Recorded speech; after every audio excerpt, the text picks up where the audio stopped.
He himself has translated several of these volumes, including, if I remember correctly, Maimonides' Guide to the Perplexed. He is moreover the creator and editor-in-chief of the Chinese academic journal, Journal of Jewish Studies. He's also the main contributing author of A History of Jewish Philosophy, which appears in 2 volumes in Chinese. And he is the author, among other things, of nearly 100 articles on Western philosophy, Judaism, and comparisons between Judaism and Confucianism. I think it's fair to say that Professor Fu is the leading scholar of Jewish studies in China. And it's an honor to have him here. Professor Fu is visiting UVA for almost 2 weeks. He arrived last weekend and will stay for another week. He has met with several faculty and students and will continue to do so during his visit. And if you'd like to meet him, be in touch with me and I can try to arrange a visit between you and Professor Fu. Moreover, next Wednesday, October 7th at 5 p.m. in the Commonwealth Room in Newcomb Hall, he will give the keynote lecture to open the conference called Spiritual Homelands, Wahlheimat, Elective Exiles, an interdisciplinary conference organized jointly by the Jewish Studies program here and the Hebrew University in Jerusalem, and which has been organized, spearheaded by Professor Asher Beeman, who's with us today. Professor Fu will talk next Wednesday on the Jewish communities in medieval and modern China, and I urge all of you to attend. The title of Professor Fu's talk this afternoon is Hebrew Prophets and Confucian Sages, a Comparison. His talk is the 4th in our annual Deborah Gabry Memorial Lecture Series on contemporary Jewish issues. Without further ado, please join me in welcoming Professor Fu Youde.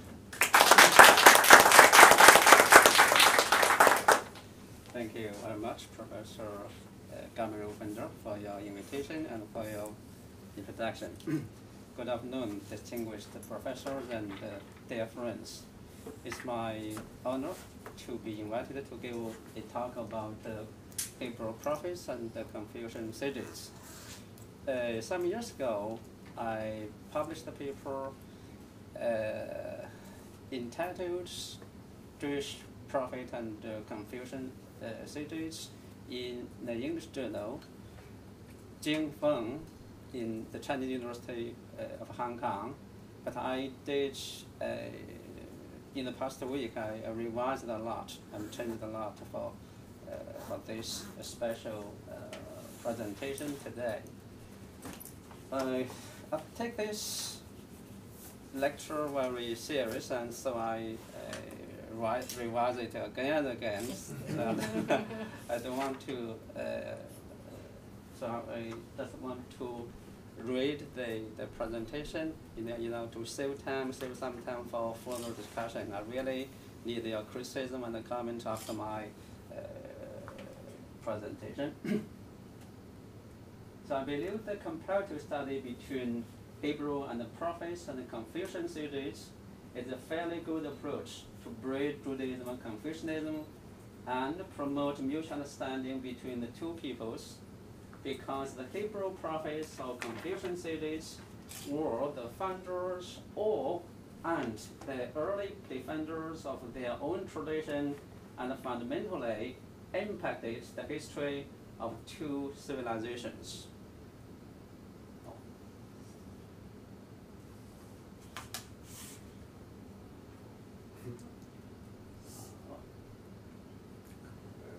Okay.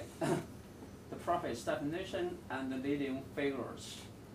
Karl Jaspers, one of the most original German philosophers of the 20th century, advanced the axial age to depict a period of great thinkers, including some Hebrew prophets, Chinese sages, Greek philosophers, and others.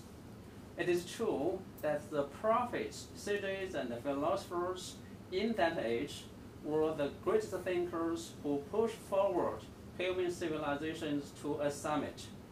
However, the earlier cultural founders before 800 BCE like Abraham and Moses depicted in the Bible, the cities such as King, Yao, Shun, Yu, Tang, Wen, Wu, Duke Zhou, and others found in the 5 books of Confucianism are missing in Jaspers. It seems to me, however, that the originators of a civilization and its early defenders are more significant than its later successors and promoters, because the former created a civilization by formulating and defining its basic rules, institutions, and pointing out its orientation. And the latter just inherited and promoted the already initiated tradition. For this reason, when I compare the Hebrew prophets with the Confucian cities, I will cover not only the great thinkers in Jasper's Axial Age, but also the earlier prophets and the cities found in Tanakh Bible and the classics of the early Confucianism. In the history of Jewish thought, numerous philosophers have interpreted prophets in their own ways, among whom Moses Maimonides and Abraham Heschel are 2 representatives. Maimonides regarded Moses as the greatest prophet in his 13 principles and attempted to synthesize 2 extreme opinions given by the religious believers and the philosophers in his Guide of the Perplexed. However, his theory is basically too rationalistic and apparently incongruent with the following biblical verses. Before I formed you in the womb, I knew you, and before you were born, I consecrated you. I appointed you a prophet to the nations. Jeremiah 1:5. Then the Lord reached out his hand and touched my mouth and said to me, now I have put my words in your mouth. Jeremiah 1:10, so on and so forth. Abraham Heschel gives consideration to the prophets mention the power of words, temperament, concern, character, and individuality. He says that prophecy is the word of God reverberated in the voice of man. In contrast with Maimonides, Heschel's viewpoints of prophet are closer to the Bible and more acceptable to me. Therefore, apart from the range of prophets, when I define prophets and sum up their main features, I will acknowledge Heschel more than Maimonides. Now let's go on to the concept of prophet. The Hebrew word for prophet is navi or naviim, meaning the fruit of lip. Obviously, the fruit of lip means words. Therefore, navi indicates a speaker. However, the prophet in the Bible does not mean anyone who makes a speech. It refers to a spokesman who God himself or through angels chooses him to speak on his behalf. For instance, Isaiah was not a prophet until he saw God in a vision in which God removed his sins with the fiery wood and made him to be a prophet.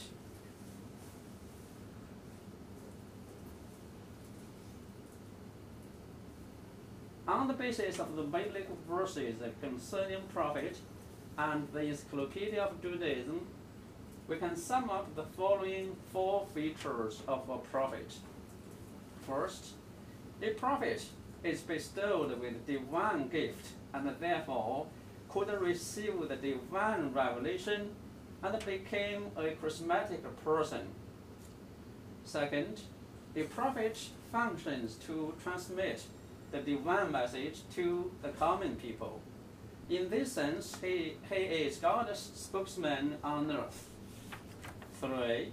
The prophet is an intermediary between God and man. In position, he is as a human being lower than God and higher than an ordinary person. For a prophet does not have to predict the future events, though sometimes he does. After discussion of the concept of prophet, I'll now enumerate the main prophets in my mind when I do my comparison with Confucian sages. So now I give a list of the prophets, not a complete list, but most of them are included. Abraham, Moses before the kingdom, Samuel and Eliah, Elisha, Nathan, Micaiah, Ahiah, who were in the formation and duration of the United Kingdom, and Amos, Hosea, the first and the second, Isaiah, Micah, and others. They were leading prophets in the northern Israel and the southern Judah, all around the period of Babylonian captivity, or in the time of the Second Temple. Now, let's go on to the definition and the leading figures of Confucian sages. There's no word identical with the Hebrew word Navi in meaning in Confucian classics. However, we found the similar term first knower and first awakener. So you can correct me whether my translation is okay. First 先知先觉, the first awakener, first knower. We read in the book mentions King Tang visited Yi Yin 3 times to persuade him to be his helper. Well, Yi Yin agreed to be King Tang's prime minister. Yi Yin said, "It is the heaven that gave birth to his people, and commanded the first knower and awakener to enlighten and awaken them. I'm one of the first knowers and the first awakeners, and therefore I felt obliged to make the people enlightened. If I don't do so, who else?" In the same book, measures explicitly compare some virtuous kings and ministers as well as Confucius to be the first knowers and awakeners. Therefore, in Confucian tradition, the first knower and the first awakener is the same as the sage, and they can be used exchangeably. Now let's define the concept of a Confucian sage more clearly. The Chinese etymologician interprets sagehood as knowing all things. In the Book of Oaths and the Book of Documents, sage or sagehood appeared in many verses. In the main, it means wisdom. Generally speaking, in the scriptures before Confucius, sagehood means wisdom, and sages denotes wise man. In and since Confucius, sages referred to the ideal person with great wisdom, achievements, and morality. Confucius says, "A sage is a man who can know the great Tao and apply it freely, and he has insights into the nature of all things. And for him, a sage is a perfect man and almost impossible to become by ordinary person." In post-Confucius classics, sages clearly denote the antiqual great kings and the ministers who were not only wise men with knowledge of heavenly Tao, but also the men of virtue. As expressed in Guodian Bamboo text, the sages are those who knew the heavenly Tao. They understand how to formulate the rites, music, and master the standard of the 5 virtues. To sum up, The cities in early Confucianism were a group of wise men who knew the heavenly Tao and did great deeds beneficial to the common people. The objective of the cities, as the first knower and the first awakeners, was to enlighten people with the Tao and make them to return to the good human nature. Mentions the book. Well, I'll give you the list of Confucian cities. Mentions the book explicitly provide us with a list of Confucian cities: Yao, Shun, Yu, Gaoyao, Tang, Yiyin, Laizhu, Kingwen, Duke Jiang, San Yishen, Confucius. In addition to the cities he mentions in other verses, like Boyi, Puyue, Bailixi, Liu Xiahui, King Wu, Duke Zhou, in totality, the number of cities is more than 15. This only the cities we find in Mencius the book. And for Mencius, the cities were in a clear lineage, which began with Yao and Shun and ended in Confucius.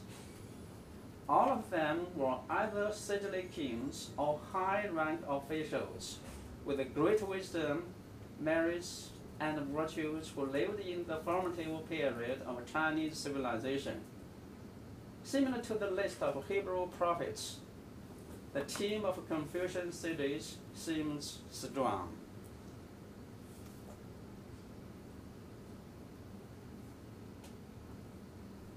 Now let's compare the similarities and differences. First of all, the similarities. The first similarity, recipients of the divine rules.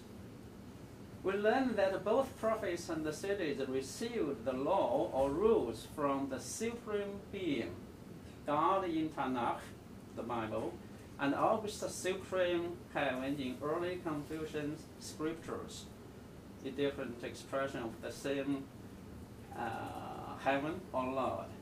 In the Bible, God called Abraham and made a covenant with him. God revealed to Moses the Ten Commandments and other laws. God appointed Jeremiah and other persons as prophets and made them to prophesy. According to the book of documents, King Wu was told that King Yu received from heaven the 9 categories of social, political, and moral rules. Confucius was aware of his virtuous power from the heaven, etc. All of the relative verses prove that the Supreme Being is the source of rules or laws of human life in both Judaism and Confucianism. The prophets and cities are direct or indirect recipients of the divine rules.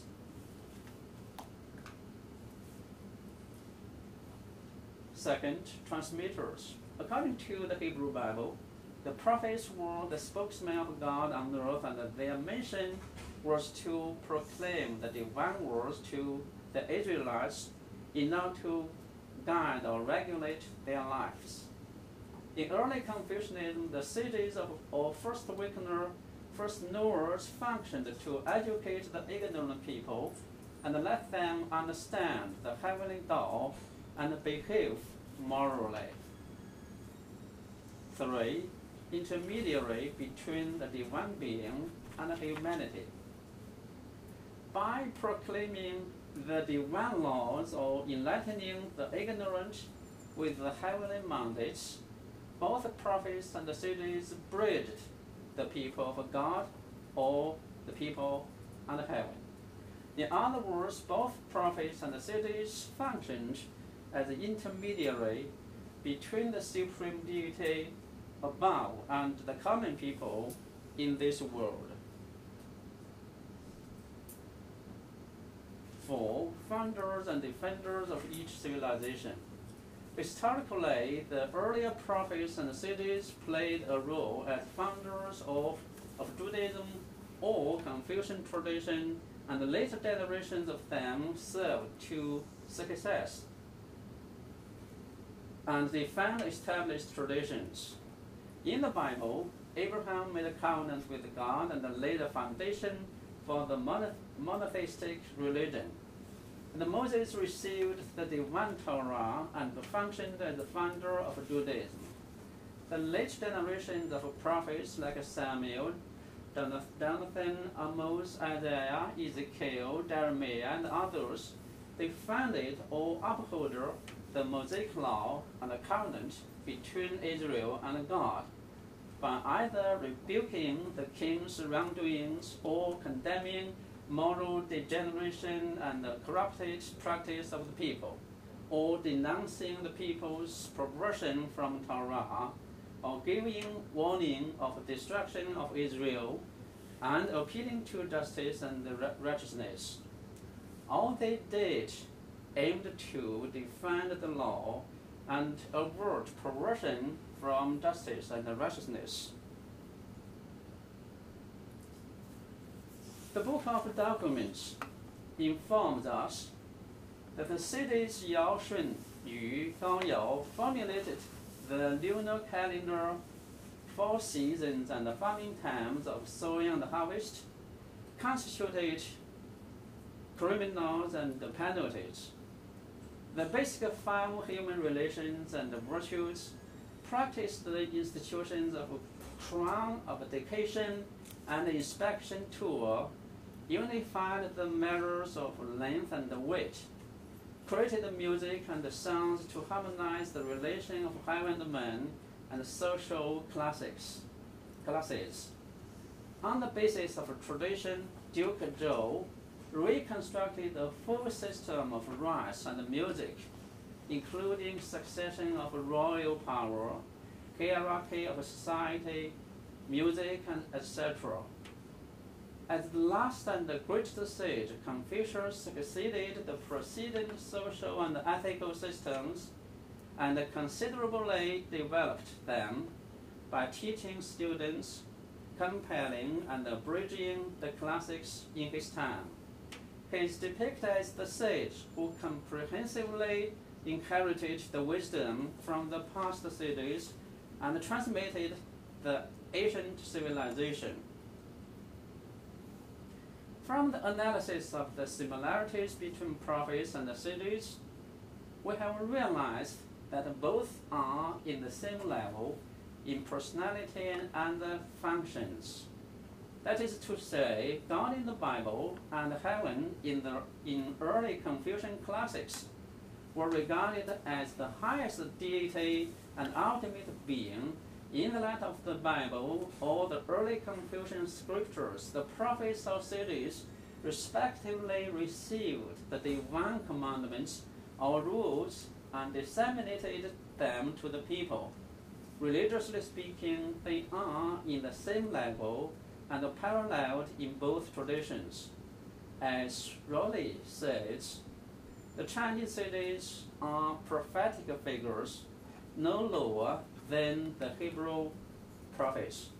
The Rowley includes both Confucian sages and Moors and some other figures in that period.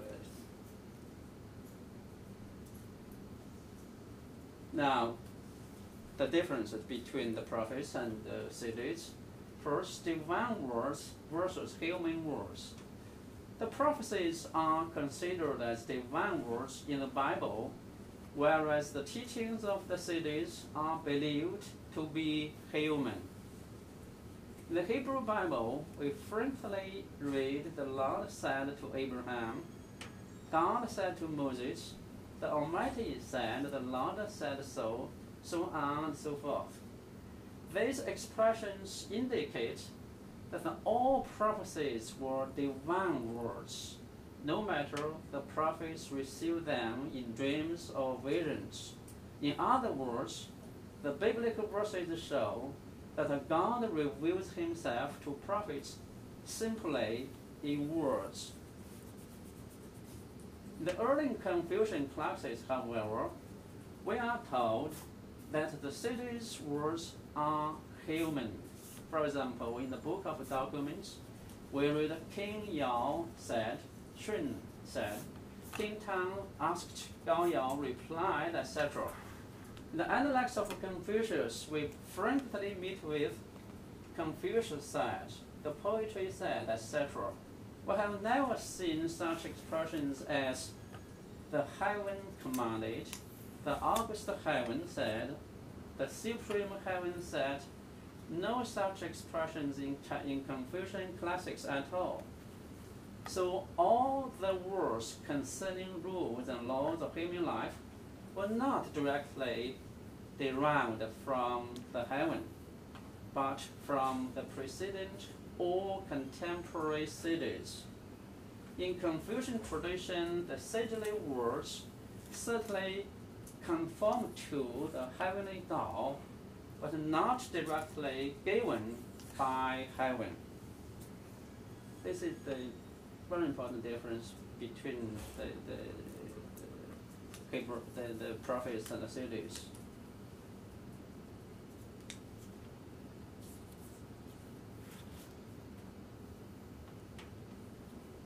Second, passive recipient with active knower. According to the Bible, God comes down to Moses and other prophets to speak out his commandments. Thus, the prophets were just recipients of the divine words. Moreover, from time to time, we find a case in which the Hebrew prophets do not wish to be a prophet. For instance, Moses was reluctant to accept divine decree and went back to Egypt as a prophet. Jonah escaped from being a prophet, though he yielded finally. Since the divine words were revealed by God and received by the prophets, Judaism is a revealed religion and a prophetic religion. Unlike the Hebrew prophets, the Confucian sages had to gain their heavenly Tao with their own efforts. How to obtain the Tao? Generally speaking, they mastered the Tao by listening to the people's voice, listening from the tradition, observing and generalizing the natural events and social affairs, and examining their own hearts. First, by listening. The traditional Chinese character of sage is Sheng, so that's the Chinese character. This character is composed of 3 parts. This part is ear, this mouth, and this a person with ear to hear and with mouth to speak, indicating a person's capability to listen.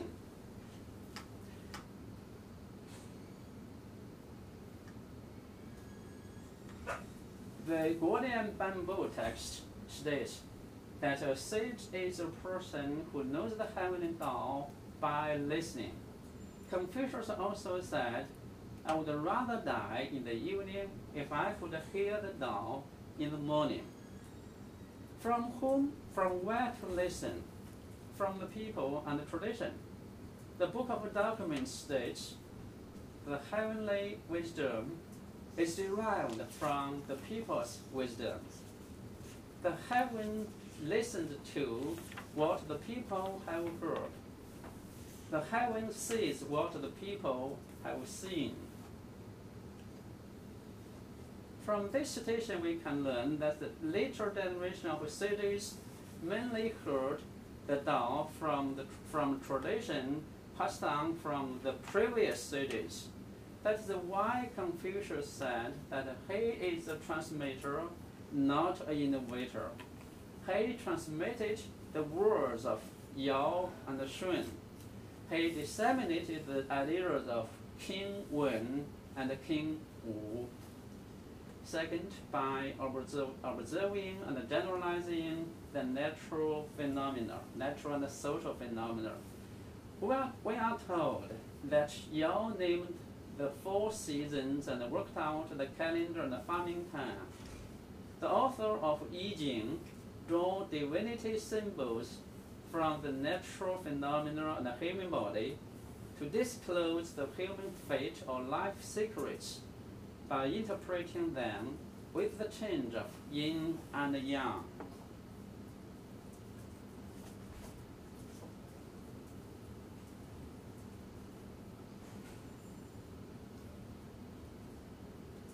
Well,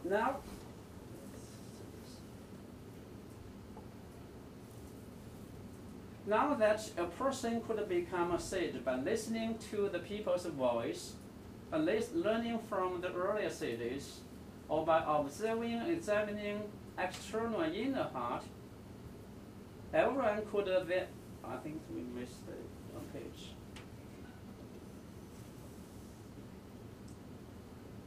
Which yin and yang are also derived from the natural world. It seems right to say that seeking the heavenly mandates by studying and interpreting the natural phenomena is a unique Chinese way of thinking. Thirdly, by introspection or self-examination of inner hearts. Again, it mentions the book, if you exhaust your mind by self-examination, you would know human nature. If you have known your own nature, you would acquire the knowledge of the heaven. Why? Because human nature is bestowed by heavenly commandment and naturally connected with the heaven.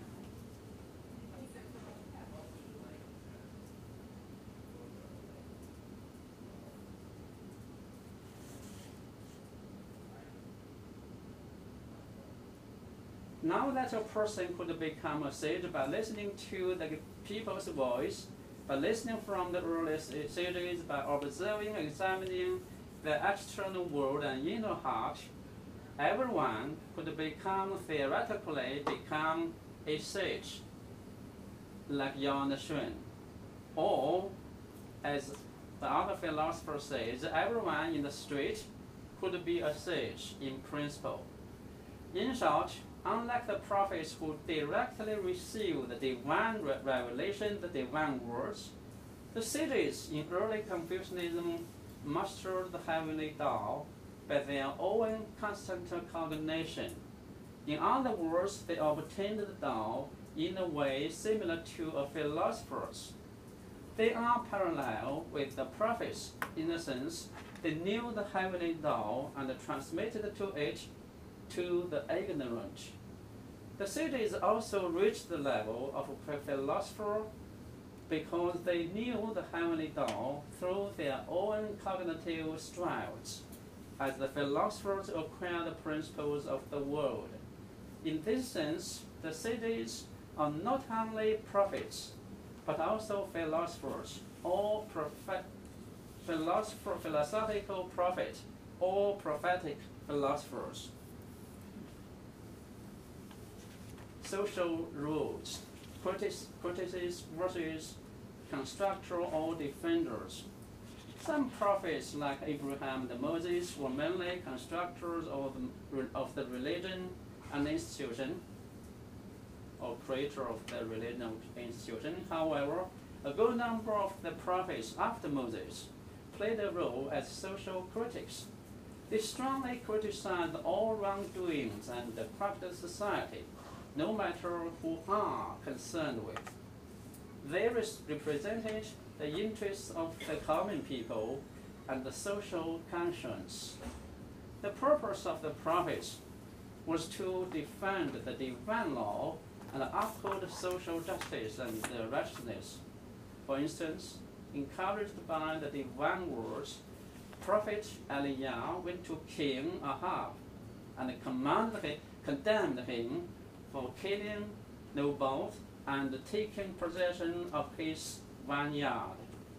Moreover, Nathan rebuked King David's evil conduct by saying, "You struck down the warrior the Hittite with the sword and took his wife to be your own."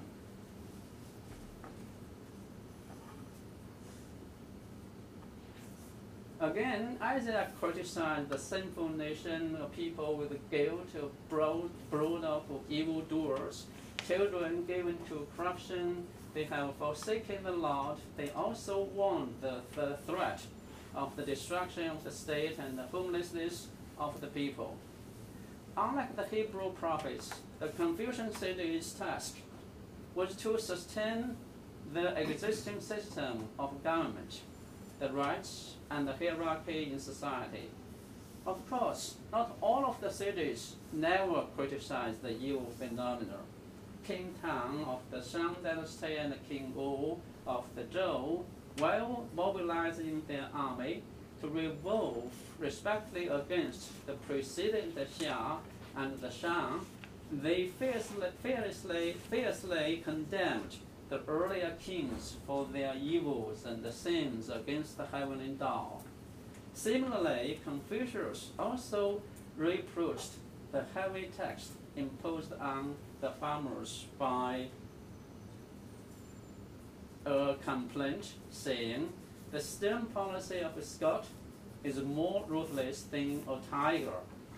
However, most cities in most cases tend to establish and sustain the moral and legal rules instead of criticizing and denouncing them. In the Book of Documents, we rarely find a text about the cities condemning the rulers and the sinfulness of the people. The Confucian cities were in the main constructors or successors of the established institutions and the rules. 4. Moral rules.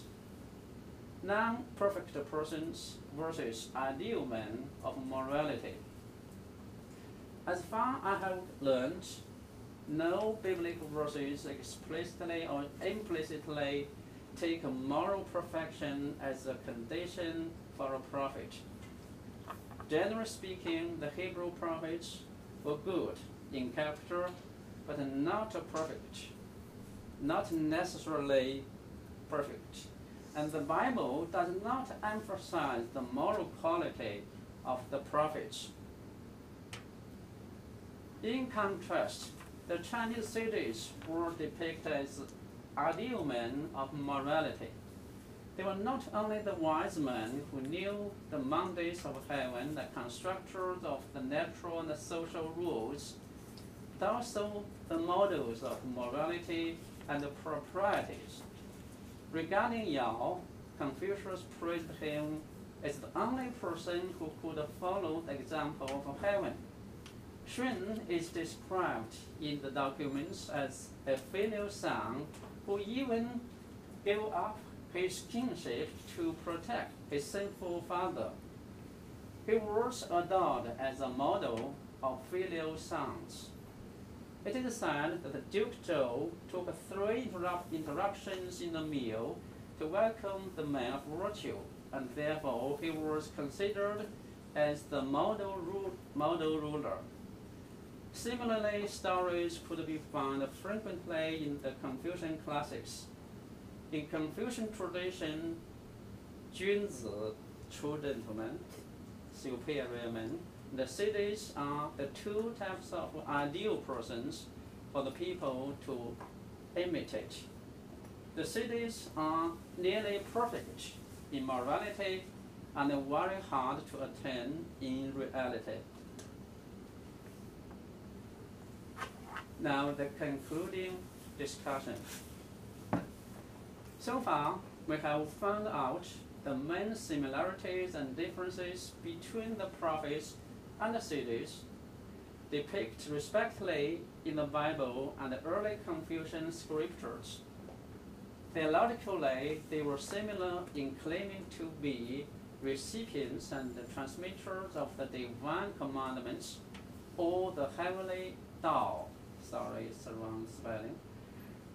They both played a role of intermediary between God and man, or heaven and man. They were respectively the founders or early successors and promoters of either biblical Judaism or Confucianism. The Confucian cities reached the level of the Hebrew prophets. However, they are different in philosophical, social, and moral aspects. Specifically, unlike the prophets, who directly receive the word revelation from God, the Confucian cities indirectly know the heavenly Tao by their own cognitive efforts. The prophets were critics of the corrupted and unjust social phenomena Confucian cities were mainly constructors and upholders of the previous or the existing rules and institutions.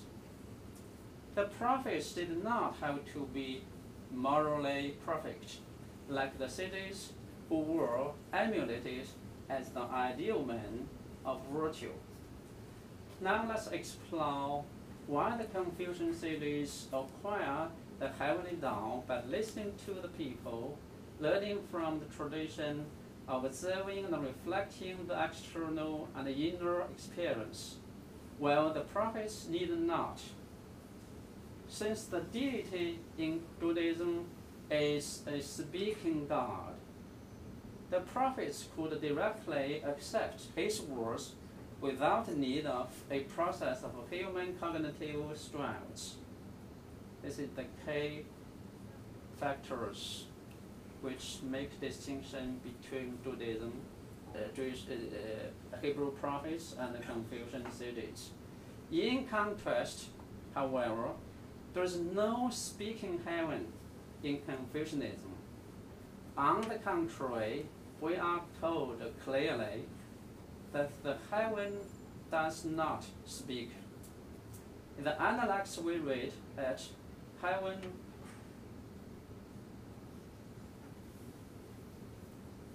does heaven speak? The four seasons move and all plants grow in time. Mentions this definitely, heaven does not speak. Heaven manifests himself by actions and events.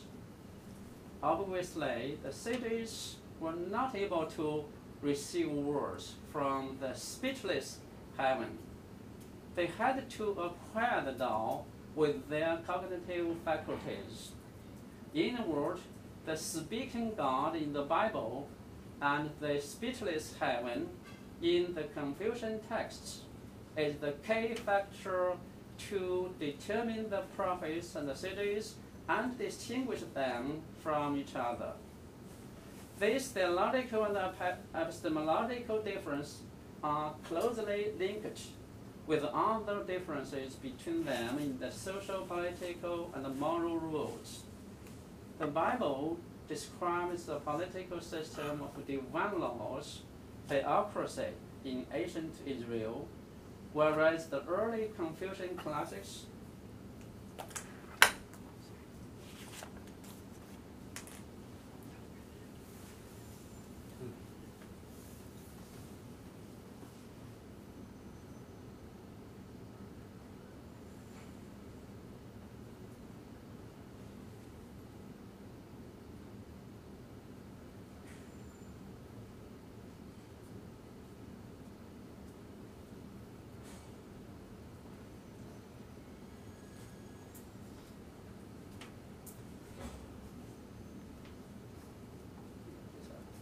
Now, while the prophets functioned as critics of evil social phenomena, even strongly condemning the king's wrongdoings, whereas the Confucian cities lacked a critical spirit, and most of them were upholders or defenders of the existing social order and institutions. It is hard to give a comprehensive answer. However, we may find in the Bible the prophets, together with the priests, were representative of God and separated themselves from the monarchies in the theocratic system. As spokesmen of God, they were in a position theologically higher than the rulers. On the other hand, most of the prophets were from lower social classes, except for a few like Moses and Jonathan. As members of the lower class, they knew the distress of the common people. The mission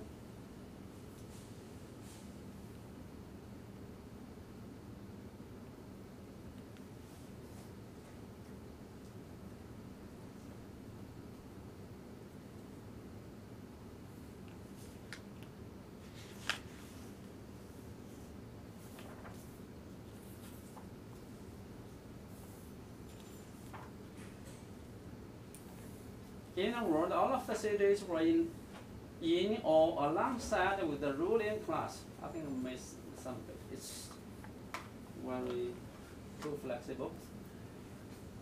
Social. Now, why the prophets?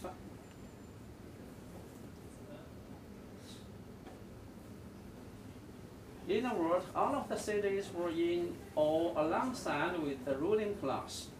So it is easy for us to understand why the cities were upholders or defenders of the ruling institutions rather than critics like the prophets. Now, why, unlike the prophets, the Confucian cities were regarded so high in morality as to be the people's models in the history of China? Maybe we should put them into a different political system in their times to explain this phenomena. According to the Bible, in Moses' time and afterwards, whether in the age of judges or period of United Kingdom, Israel established a theocracy. This is the fourth piece. It means a political system of divine rule. On that system, all of the people, including the ruling class and the persons in the street, should abide by the divine law. The real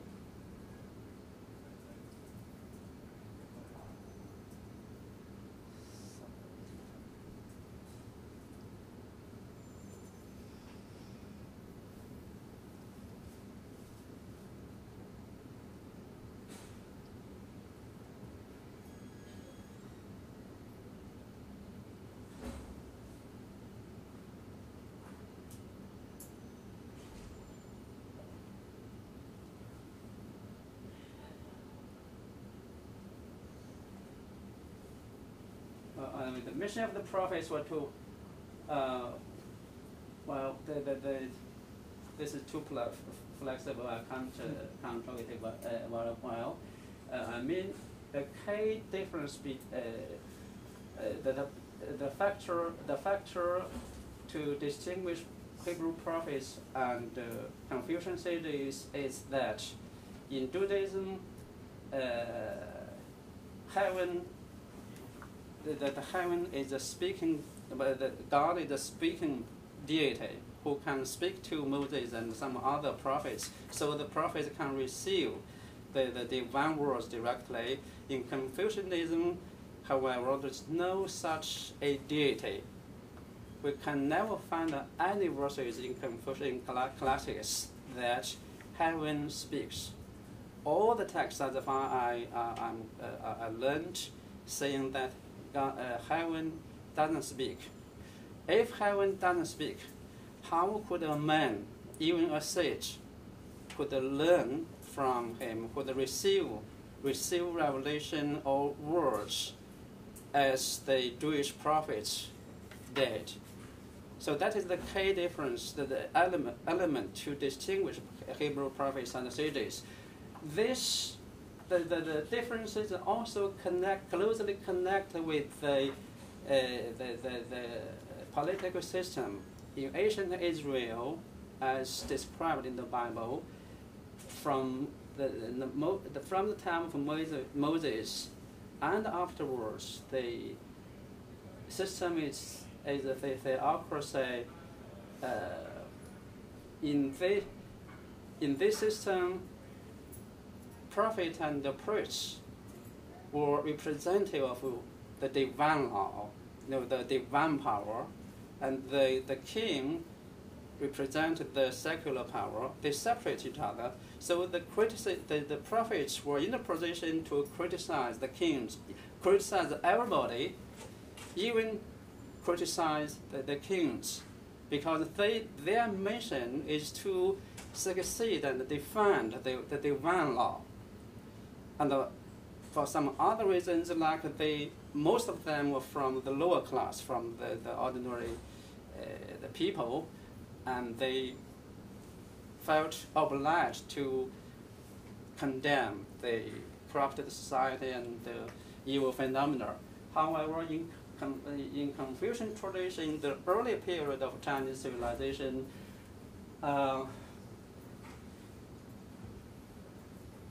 as I mentioned in the presentation, almost all of the cities were siege kings. They themselves are rulers. Some of them are kings, some of them are prime minister or high rank officials. So they, apart from formulating the rules and the laws, and they define it or sustain the existing system or institutions.